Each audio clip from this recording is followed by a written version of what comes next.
Quilt Monkey is brought to you by Aurifil Italian thread, perfectly suited for all your quilting projects, and Lessienne. Hi, and welcome to Quilt Monkey. In our last show, we made this postage stamp block using a Lessienne sushi roll, which, just as a reminder, are the 2.5 inch wide by width of fabric strips in a pretty little roll. And I mentioned that we would be making this secondary block today, again using the sushi roll, but adding in a little bit of yardage as well. It's made in exactly the same way as before. It's still piecing strips, but with this one there are different variations of strip sets, so you have to concentrate a little bit more. So go for a quick jog around your sewing room, get that blood pump into your head, have a cup of coffee, whatever it is that gets you going, and I'll gather up the fabric and show you what we're going to do next. So I'm using this sushi roll from Lessienne, which is from the Colour Basics collection. There's a whole variety of different Colour Basics sushi rolls. So you've got some that are more pastel, some that are more bright. And I've used 2 different ones in this particular quilt. So I've got a variation. I'm using a brighter one for the postage stamp block and a slightly more pastel one for this secondary block. And then I've got 3 different solids as well. So with your second sushi roll, you need to have a total of 18 strips. So you're going to have some left over, that's fine. You can use those in another project. We're also going to use them for the binding of this quilt. Keep them to one side, don't throw them away, make sure that you've, keep them nice and safe. So from your 18 strips, just like before, snip them in half, so you've got a total of 36, 2.5 inch by around 22 inch in length. Then you're going to have 3 different solids.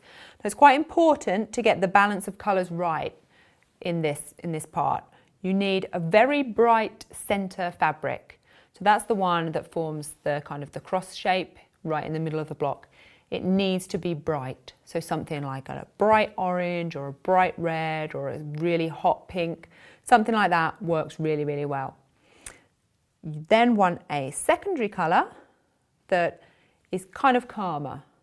So blue in this case because it goes so well with the orange, but a lemon yellow, something that's kind of almost pastel. It doesn't need to be super pastel, but something that's a lot quieter than the centre. And then your third fabric is the one that forms the outer ring of your block. This needs to be something dark.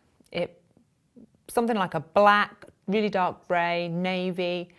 It doesn't work too great with white. I've made this block with exactly the same in the centre and the first ring, and then used white around the edge, and it loses the shock and the shape of the block. So my recommendation is use something dark. Black works best, but for this I wanted something that's slightly softer and slightly more subtle, so I'm using kind of a soft grey. With your solid fabrics, you need 3 different amounts of yardage. So the orange, the right in the centre, you need a 1/2 yard. For your secondary fabric, you need 3/4 of a yard. And then for the outer fabric, the grey, you need a full yard. These are all slightly over, but it's better to get too much fabric than have too little and then have to go out and get some more, just in case you have a little bit of, spillage, little slip up, little giddy hand that rotary cutter runs off, something like that. It always happens. So let's face it, get too much. You can always piece it into the back. You can always make a pillow or something to go with it. You've got plenty of spare sushi roll strips, so we can utilise those fabrics in other ways. You're going to cut all of these fabrics into 2.5 inch by width of fabric strips, and then subcut them again so that they're the half width, just like we did before. So cut 5 2.5 inch by width of fabric strips from the orange, cut them in half. You need to use 9 strips of this one, 9 half width strips. From the aqua, cut 7 2.5 inch by width of fabric strips, cut them in half so you can use a total of 13 2.5 inch by half width fabric strips. Third one, grey. You need to cut 11 2.5 inch by width of fabric strips, cut them into half and use a total of 21 strips. So 21, 13, 9, 36. Go get cutting. Try and remember that. The numbers are also running along the bottom of the screen just to make it easier. Pause it with me pulling a silly face. And then I'll show you how to sew them together in your strip set. So I've got all of my strip sets arranged now, and we are going to sew them together in quite specific order. So this is your first strip set. It's got the grey running down through the middle and then 3 prints either side. And you're going to make 3 of this strip set. Second one has the aqua running down the middle, grey either side of that, and then 2 prints on the outside edges. And again, make 3 of that strip set. Next one, I've got the orange running through the centre, aqua either side, grey either side of that, and then a single print on the outside edges. Again, you want 3 of that one. Last one is just solids. So you've got 3 strips of the orange in the centre, an aqua either side, and then grey on the outside. And you're going to make 2 of this particular strip set. Once you've got all of your strip sets sewn together, you want to press your seams. I press my seams open.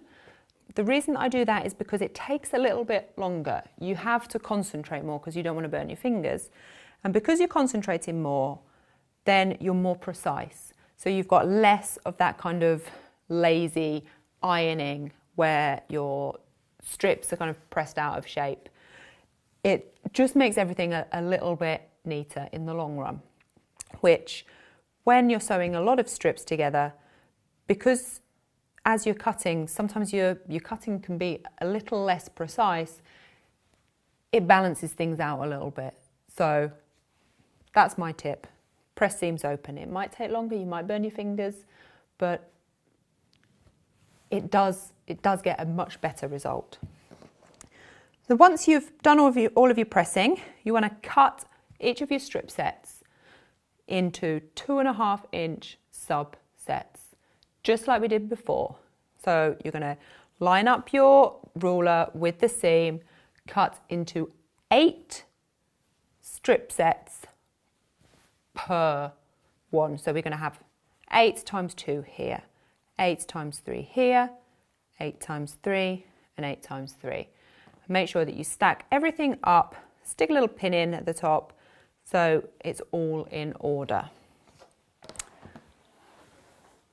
Then you can arrange and piece your block. I find it makes sense to have all of your blocks laid out with a pin at the top of them so you've got everything sorted, you know where everything is. So we're going to start with the grey in the centre, and then the next one is the aqua in the centre. Then we've got orange, and then the all solids, that's the centre of your cross. And then it goes in reverse again. So orange centre, aqua centre, grey centre. We've got a whole variety of different fabrics and colours in this particular block. I'm actually using just a regular pure white Aurifil 50 weight for this. Anything that's kind of neutral, so a taupe, a cream, pale grey, a white, an off-white, any of those colours will work really well with this particular block. You don't need to worry about trying to match up your thread colour. I use an Aurifil 50 weight. It practically disappears. You can't see it in the piecing at all. So once you've done that and you've stacked up all of your blocks, just take them and sit them next to the sewing machine. That way, if they've all got a pin at the top and they're stored like that, you can do a bit, come back later when you get a little bit of time, piece another block, and you don't have to then remember where was I and sew your blocks together wrong, because obviously when you're doing them like this they can be a little bit confusing, and if you haven't got them all neatly stacked you might forget which one goes where. Once they're all sewn together, you want to make a total of 12 of these blocks. So you've got 13 of your postage stamp block and 12 of your secondary block. Keep them all nice and flat, nicely pressed, stack them up, keep them safe until next time on Quilt Monkey, when we will be sewing the blocks together, finishing off our quilt top, and also making some binding using our leftover sushi roll strips. So I shall see you next time on Quilt Monkey.